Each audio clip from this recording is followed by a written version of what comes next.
Tako je Danica utonula u san, a Niks u duboko razmišljanje. Otkako je čuo da Danici nešto nedostaje da bi se osjećala živahnije, nije mogao biti strpljiv, već je želeo što pre pronaći odgovore na sva pitanja koja su se u njemu javljala. Znam da sam obećao da ću biti strpljiv, ali ovog puta ne mogu čekati. Uostalom, ne znam šta bih čekao ili koga. Do odgovora moram doći sam. Niks je krenuo u potragu, ne znajući šta tačno traži. Ono što je sigurno znao je da želi pomoći Danici. Mogao je da radi bilo šta drugo dok ona spava, ali je ipak izabrao da traži i pronađe rešenje i time obraduje Danicu kada se probudi.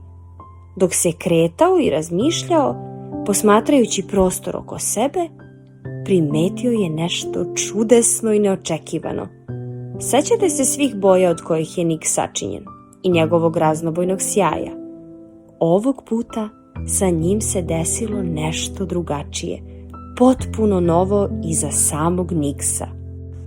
100 mu raznobojnih linija. Kako je ovo plavetnilo kojim sam okružen? Okrenuo se par puta oko sebe. Ne bi li video odakle dopire sjaj?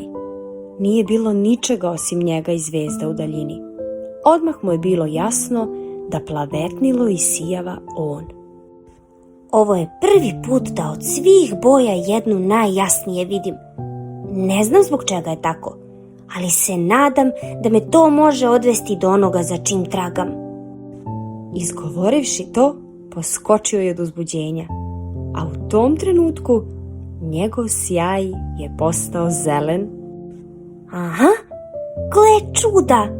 Moj ocija je promenio boju baš onda kada sam ja promenio raspoloženje. Što znači...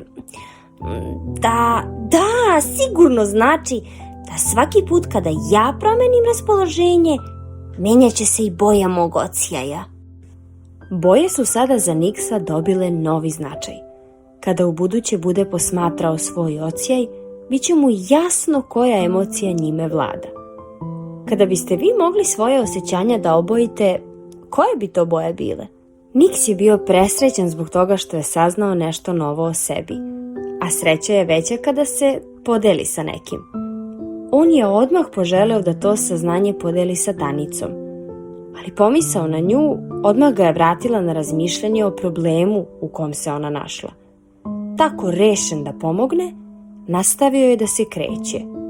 Međutim, njegovo kretanje je ubrzo bilo zaustavljeno. Šta se našlo na Niksovom putu? Možda još jedno otkriće ili nešto drugo? Saznaćete u sledećoj priči. A do tada, laku noć, lepo sanjajte.